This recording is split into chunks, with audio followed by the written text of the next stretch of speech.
Hey, everybody. I'd like to welcome our keynote speaker of the day, Ryan Press, President of A&R US for Warner Chappell Music. Hey, Ryan. Hey, how you doing? How are you? I'm doing great. How about yourself? Man, it's been a long week. I'm tired, but I'm excited to be talking to you. And I That's, already said I love that piece of art behind you, but I'm just going to say it again for the record thank because you it's so much. awesome. Thank you. So I'm super excited to talk to somebody from publishing. I kind of don't know where to start because, you took this job just under 2 years ago. And it's like, in my career, I feel like when you take a new job, it usually takes about a year to sort of get your feet under you and sort of know where you are. So you had probably just gotten to that point when suddenly we have a pandemic. So it's like, I don't even know how do you how's the pandemic been going for you guys? Let's Yeah, start with that. yeah, it's been crazy to be honest. Since COVID started, the way we worked has definitely changed. At the Yeah. beginning, it was a big adjustment. Everything was happening so fast, and we were thrown quite a few curveballs. But I think we adapted quickly and have successfully maintained our momentum, I would say. Hmm. Um, we've been holding Zooms, Microsoft Teams, FaceTime meetings, have been getting a lot of one-on-one time in with writers and artists and producers, which has been great. Overall, it's been great to see both our team and the songwriter community like come together and stay open and engaged throughout these trying times.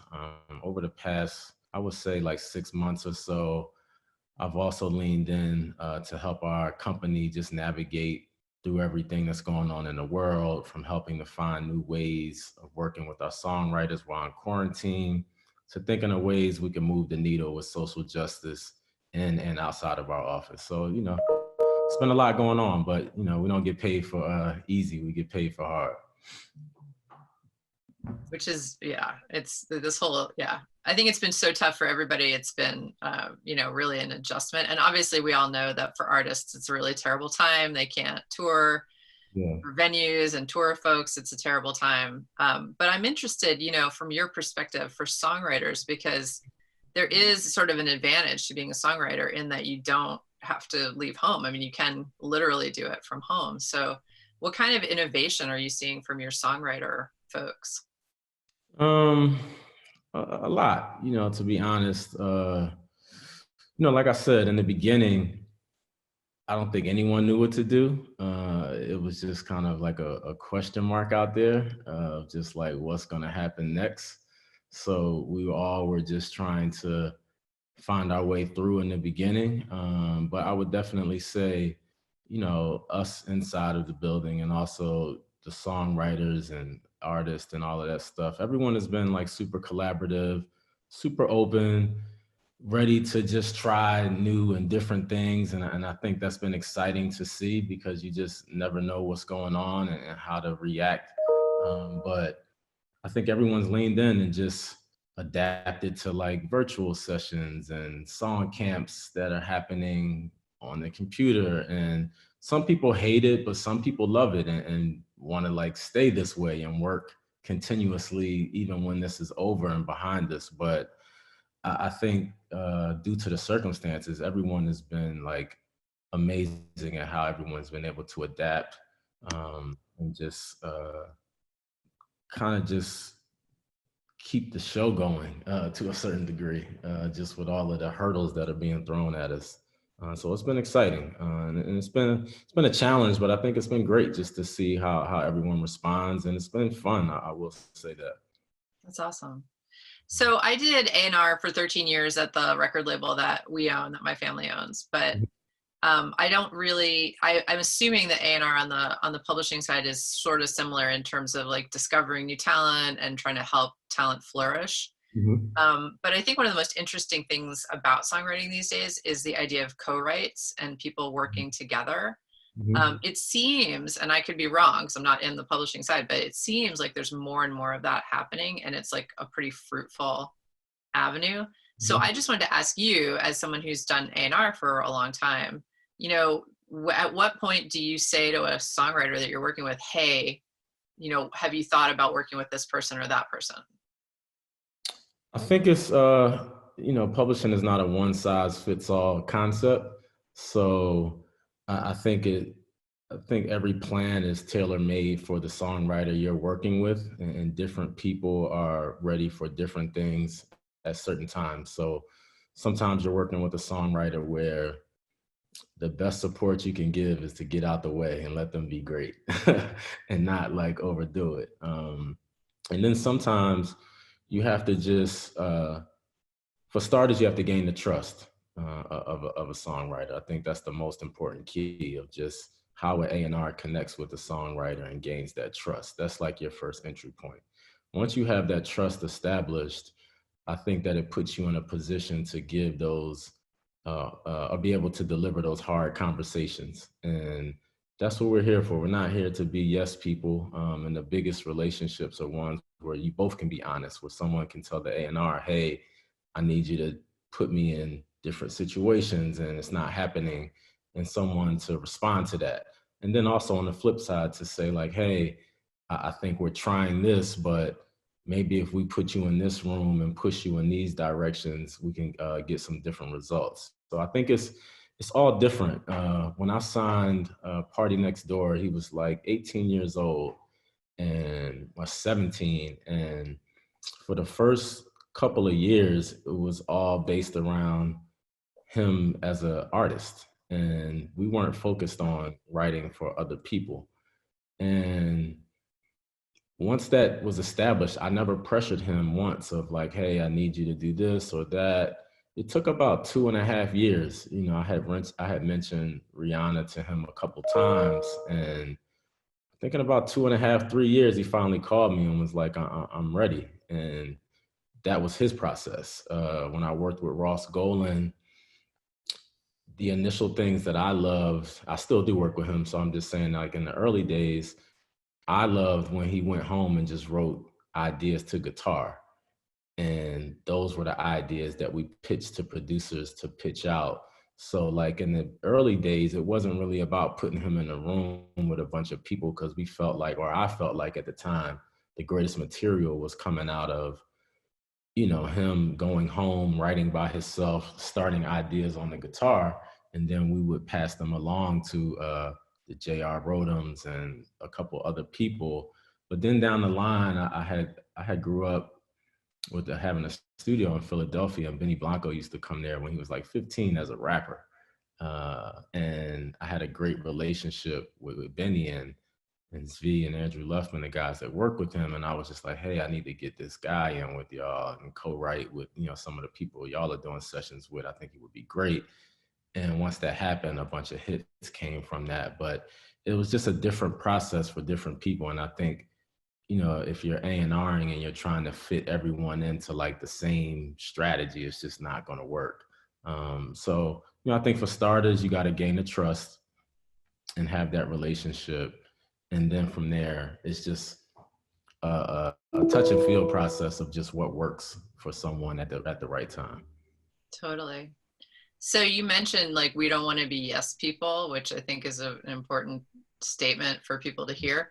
You came from a management background. I mean, you did management before you were in publishing. So I assume you got a lot of practice sort of not being a yes person. Yeah, I think my management background definitely plays a major role in how I operate as an A&R person and as an executive. When you're a manager, there are no guarantees. You have no idea what the next day, week, month, or year will bring, honestly. Yeah. Every day you're out there hustling to make things happen, and you're taking risks daily. It's the only way you really, truly get results in that space. I still like to take that approach of never feeling comfortable. Every day I continue to work hard and try to prove my value. I think in the A&R space, every day your life should be uncomfortable. But I live with that mentality of just never getting caught up in myself or reading my own headlines or the companies or feeling like everything is okay. Like I'm waking up 8 a.m. looking at the chart, 7 a.m. and I'm on it. So I carry that approach with me. It's helped shape me as an executive for sure. For sure. What attracted you to publishing from the management field? Um, it's kind of I guess it's twofold. One, I think my initial thought was, or question was, how do people get these jobs at these record companies and publishing companies? I come from Philadelphia. It's not tons of opportunity there. There is some, and there is a business. So, I just was questioning as I was managing, how do you get these jobs? And as a manager, one thing that irritated me to a certain degree was that people kept associating me with the person that I represented, like that is such and such as manager. And I was just on a quest to figure out how I can just be like universally respected, and like people understood the value that I thought I brung, and just look at me a certain way. So I was like, maybe if I go inside of a building and work, I'll have the opportunity to work across a lot of different platforms, and touch a lot more and connect with a lot more executives on different things outside of the artists that I'm working with specifically. So that was a goal of mine. And then publishing specifically, I worked in the studio with my best friend who I was managing, and we had like a production company where I gave a lot of input. We were, we still are best friends, so I had a chance to contribute a lot. And sitting around him and then working with a lot of artists and contributing a lot, birthed me into managing other songwriters and producers. And I felt like what I was doing was being a publishing A&R. I was setting up sessions. I was pitching songs to A&Rs. I was doing what I felt like was the publishing role. And that's what I naturally gravitated towards. My father is a songwriter. And I just always been into just the songwriter aspect of it. And also just watching some of his struggles with, some of the things that I watched him experience. It just drew me towards publishing, and I felt like this was a avenue where I could make a real impact. It's interesting always when I speak to someone who's in publishing, because I feel like publishing is one of the more difficult parts of the music business to explain to people, because I mean, even the word itself makes no sense if you think about it. Like, why is it publishing? I mean, we know that there's actually a reason for it that's, buried in the mists of history, but it's not obvious at first sight.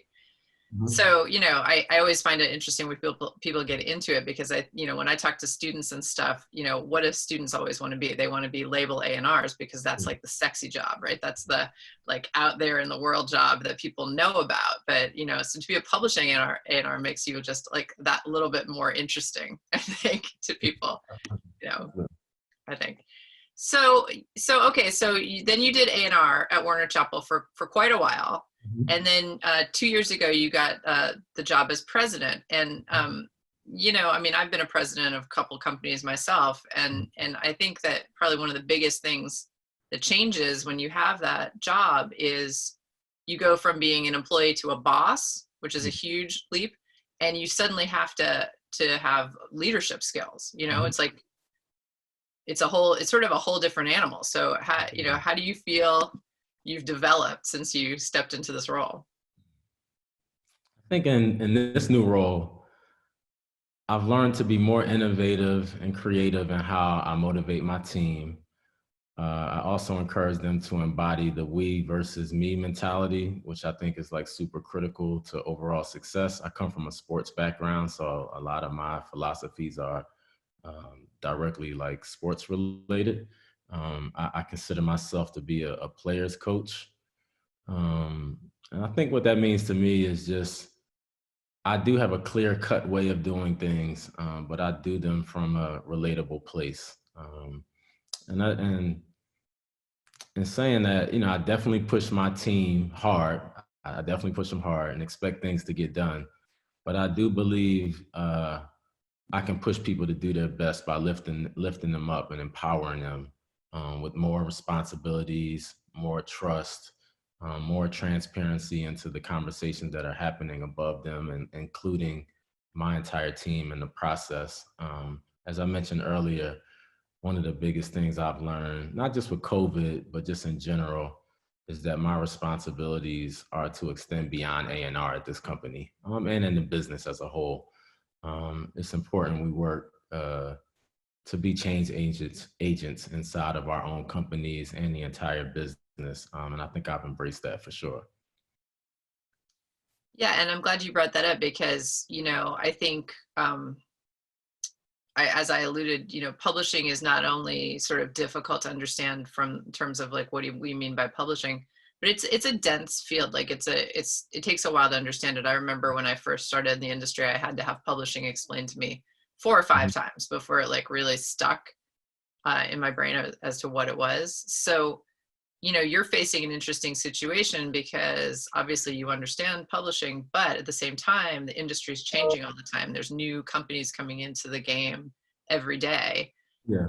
So, what do you feel like you've learned about publishing in the last like year to 6 months? Publishing is a relationship-based business. So it's been interesting. It's been an interesting time for sure in A&R over the last 6 months. Before COVID hit, everything was in person.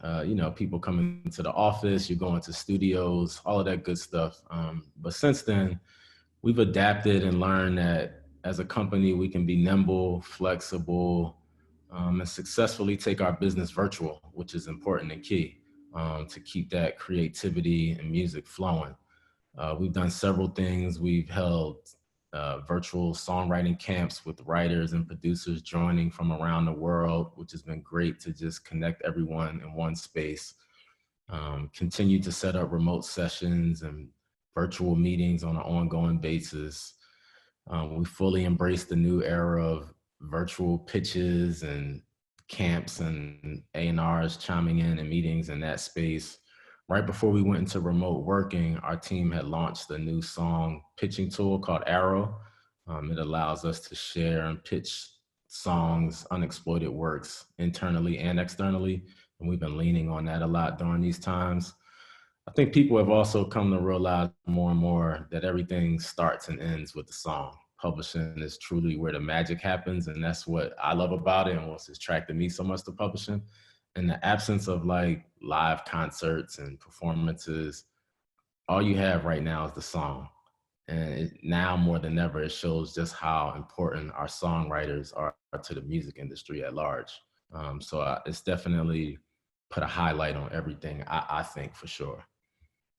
So I'm assuming that given the state of the world with the pandemic and, protests for racial justice and basically all sorts of stuff happening right now, are you seeing a lot of songs coming out of your writers about these topics? Yeah, I think for me, music has historically and always will be an outlet for the emotions and feelings that people are experiencing every day. Mhm. It's always been a reflection of the times. So of course, there are songs being written about what's going on every day. From where I sit and people I work with, one of our newest producers, Section 8, recently teamed up with Little Baby on a song called The Bigger Picture, which was the most streamed protest track of the racial injustice movement in June. The lyrics are powerful. They reflect Little Baby's experiences as a Black man in America. The song has become his highest charting single. I think Variety also gave the nod that they felt like this song should be in the running for Song of the Year at the Grammys. So that's been great. We've had quite a few songwriters pen tracks about the pandemic. One of our writers, Skylar Stonestreet, co-wrote "Stuck with You" by Ariana Grande and Justin Bieber. One of our writers, Alec Benjamin, wrote "6 Feet Apart." And then we also had 21 Pilots write "Level of Concern." So we've had a lot of songwriters and artists definitely display and really release some of the things they're thinking about and feeling during this time. I think it's also important to mention that there's still a balance also. We have many songwriters continuing to make music about other topics too. I believe that's what's so powerful about music. It's diverse and it covers so many different areas and issues. So, I think it's been great to have the balance of people leaning in on what's going on out there and also have other people just releasing great music. I think you sort of touched on this, but I'm just going to ask you directly. As a Black executive in the publishing industry, how do you lead at this time with regard to your staff and your artists? As a Black executive, I think the biggest impact that I can make, for starters, is to excel at my job and be great. I think that's the biggest impact that I have personally, just overarching everything else. If I do my job great, I feel like that opens the door for others to get a chance at a similar position or similar opportunities. I also want to use my voice, because I do have a seat inside those rooms, to make sure, the diversity, equity, and inclusion continues to be a top priority at our company and in the music industry as a whole. Over the past few months, we've definitely made some strides in the right direction, but I do still feel like we have a lot of progress to make. For example, for myself, I've helped plan Warner Chappell's open discussion within our company with our employees on racial injustice, because I believe it's not only important for the company to hear our perspective from our leaders, but to also give our team the space to express their own thoughts, feelings, and opinions. We've committed to holding these discussions regularly so we can continue to evolve as a company. And I look forward to our follow-up discussions that we're actually having next week. On the Warner Music Group side as a whole, we've established an advisory board, which I serve as one of the founding members. The panel oversees how we'll disperse the $100 million fund to support social justice, education, the music ecosystem, and campaigns against violence and racism. We've also hired a new head of global equity, diversity, and inclusion. His name is Dr. Maurice Stennett, a well-known leader in the field, great person, amazing to help lead that movement within our company. And we also created an executive diversity and inclusion council made up of like team members across the business globally. So those are just a few steps, and I just feel like I'm confident that we're moving in the right direction. Like I said earlier, we do have a lot to do, but this is not just like an overnight fix.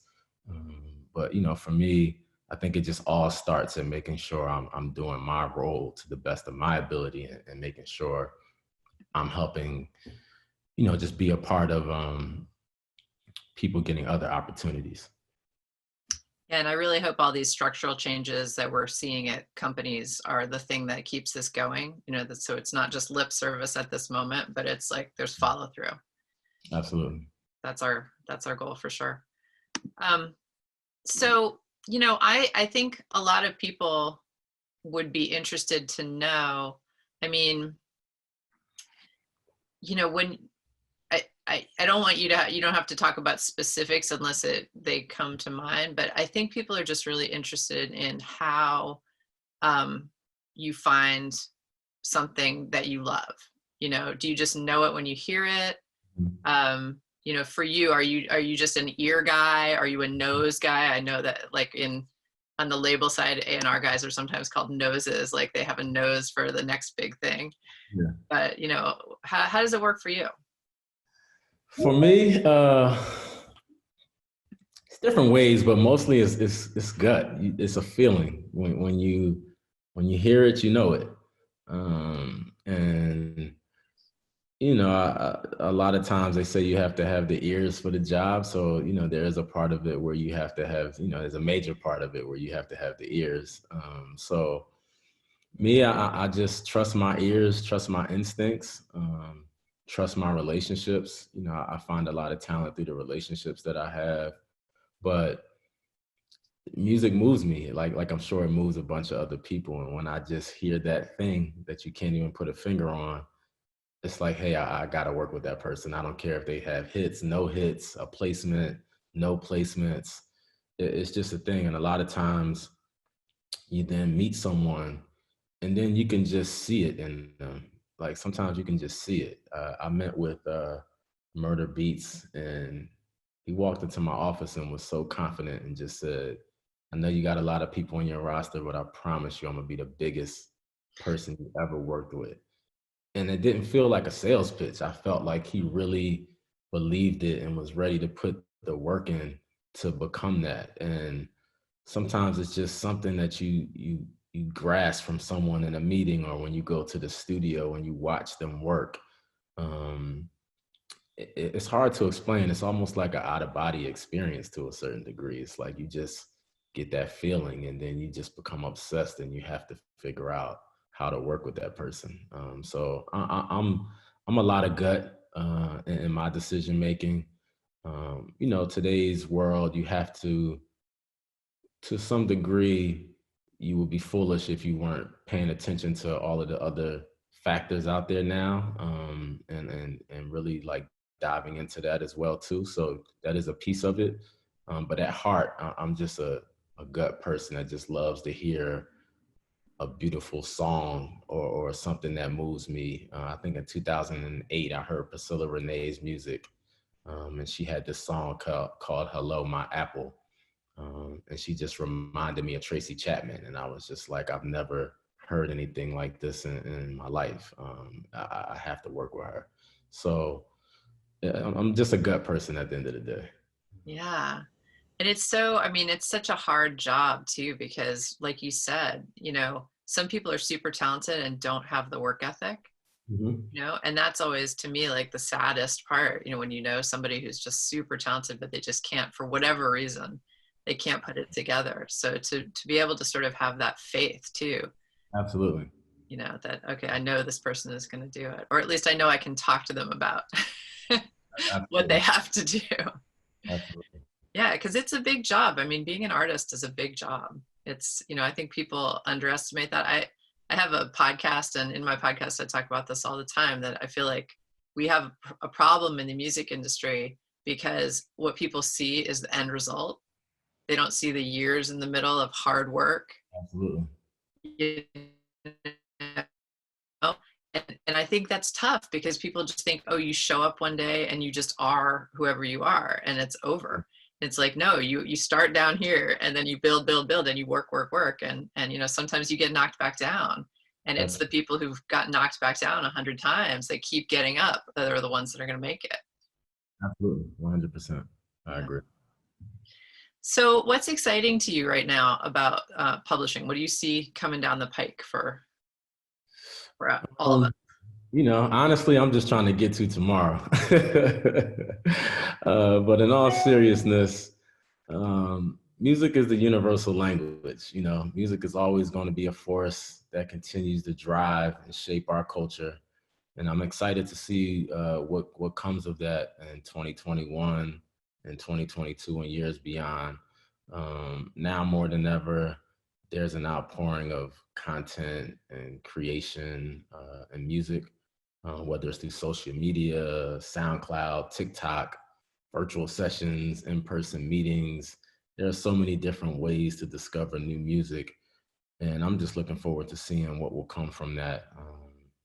As we all know, the past year has been really tough, from social injustice to political strife, the pandemic, all these different things happening around us. But because of that, I am optimistic and I know that there's more creativity that's also happening. And I've seen music's ability to bring people together. So I think that's what I'm most optimistic about, of just during trying times, music has always been that thing that cuts through and been able to just bring us all together. I kind of say between like music and sports, those are the things that kind of cut through all of these things that are like here to separate us. So I'm just optimistic about that, honestly. That's great. I know there's several questions that have been in the chat that I'm just going to synthesize, which is, people are interested in knowing how to get into the publishing industry, like if they're professionals and they want to get in. Do you have any advice?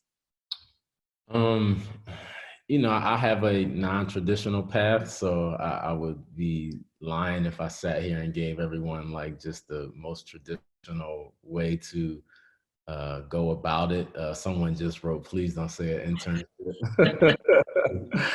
I mean, I never had an internship, but they're valuable. If you can get one, I would say that's a valuable place to start, because you get inside one of these buildings and you get to get underneath the hood at an early age and get to see how things operate, and you help find your own path of what you may be excited about inside once you're in there.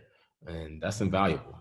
I didn't get inside of a quote unquote building until I was like 28, 29 in an official capacity. But if you can do anything to get inside to see what's going on, that's one avenue.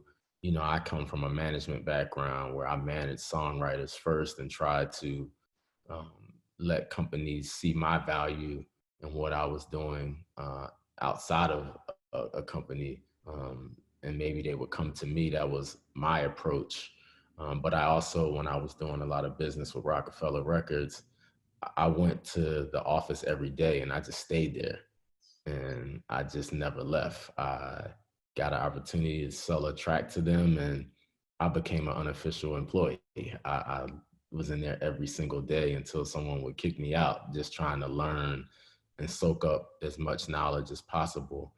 But other ways I would say, like, I do believe in truly starting from the bottom. So whether that's the mail person, the assistant, I've worn all of those hats to get in there. But you can also work at a management company. You can work at a PRO company. A lot of people in publishing come from, ASCAP and BMI, and turn, because you're working with songwriters on a daily basis and you're gaining that experience. But I would say there's no traditional, or the path is not only a traditional route. There's so many different ways that you can get into the business. But it comes with a lot of sacrifice. There's a big sign in Dr. Dre's studio that says your ego is not your amigo. So you got to be able to understand that there's a goal there, and a lot of people see they see LeBron James, but they don't see him getting up at 4 and 5 in the morning and spending millions of dollars on his own body to stay in shape and healthy. They don't see the work that you put in. So, I know to get where I've gotten to, what I've done and all of the hats I've worn.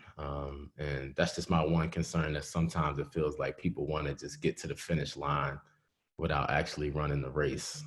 So I think as long as you're willing to put the work in and show people where you can add value, I think that's what we're all looking for as leaders, of like, hey, where can you show your value at? And if you can just show that value, I think you just need one person to recognize that talent. And that's all it truly takes, is just one person to believe. So I would just say, try to get around people that are doing it, whether that's internships, whether that's working for someone. I read something one time where someone said, like, do the job you wish to have for free until you can make an income from it. That was always interesting to me. So whenever you can just get around the business, I would say do that. I did that in my city. There were a handful of people that were involved in the business in a real way. There was Troy Carter, Jay Irving, Mike Mack and a guy named Jay Hips and Mark Byers. They were all like big managers at the time of some really big acts from my city. And I just did what I could do to get around those guys to learn, and also just jump in and do what I could. And I think that's about what you can say for the professional side, for sure. I echo that 100%. That, and, make great relationships, make friends, and, because like you said, it just takes one person to open a door for you. Absolutely. From the artist side, I just want to ask you this, because I feel like, I dealt with this on the label side for 13 years when I was running a label, but man, I've been pitched a million songs by artists, right? And for me, it's not just one song. It's like they're pitching me their whole, album or whatever. But for you, it's like I mean, have you ever had an artist, this has happened to me several times, who just comes to you and just has one song? Like, that's it, one song.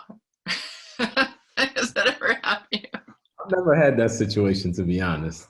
Usually I'm used to someone playing 10 or 15 songs. I've never had that experience, to be honest. But that's good, right? I mean, I think my experience was weird. That is the right experience to have. So if you're an artist, because what I'm going for here is, what's your advice to artists? Because my advice to artists is keep writing. Like, don't stop with one. One is not, even though it may be this, a single or a song that sort of breaks through to somebody, you can't just rest on one song. Yeah, not at all. You gotta keep going. Yeah, because you never know when you're going to write the great song, right? Definitely, absolutely. You never know when the magic's gonna happen. Exactly. So what's your advice to artists other than write more than one song? My advice to like an up and coming artist.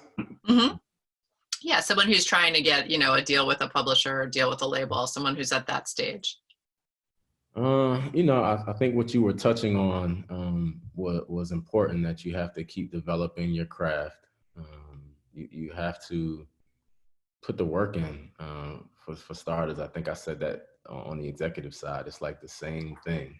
You have to stay at it. You have to look around and understand that there's so much music being created in the world. So it's a very competitive field out there in the quote unquote music business part of it. So I would say stay true to yourself.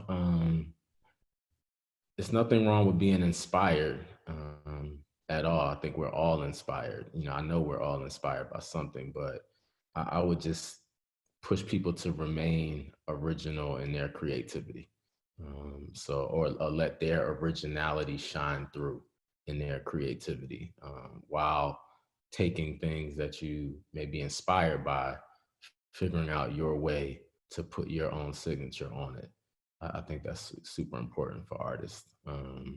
But I would always just say, like, never stop at a no. Like I said earlier, it takes one yes or one person to believe, or one fan. Now you can put music out directly and just speak directly to your core. It only takes that to get started. Most, or if not a lot of the big artists, they were dropped by labels, overlooked, throw everything inside of that box, but that helped make them who they are. So that would be my advice. Yeah, I think that's good for both sides, right? 100 no's, but one yes. And it's that yes that ends up making it happen for you. Because, if someone says no and you take your toys and go home, then this wasn't the job for you anyway. I'll tell my A&R staff when they pitch something that they want to sign, the conversation really doesn't start until I really say no. That's the entry of, like, how bad do you want to sign this person? So, I always mess with my staff of, like, hey, if you stop pitching it to me after the first time I said we weren't going to do it, then you didn't really want to sign that person. Exactly. Yeah. And that's also good, because then that keeps your staff honest. They don't bring stuff to you till they're really passionate about it. Absolutely. Yeah. Which is, you have to be passionate. I mean, this whole music business is a passion business. That's what it's about. 100%. Yeah. Well, thanks, man. It was super great to talk to you. I appreciate you taking the time. Yeah. I appreciate you taking the time. Thanks so much. And we'll catch you on some other time.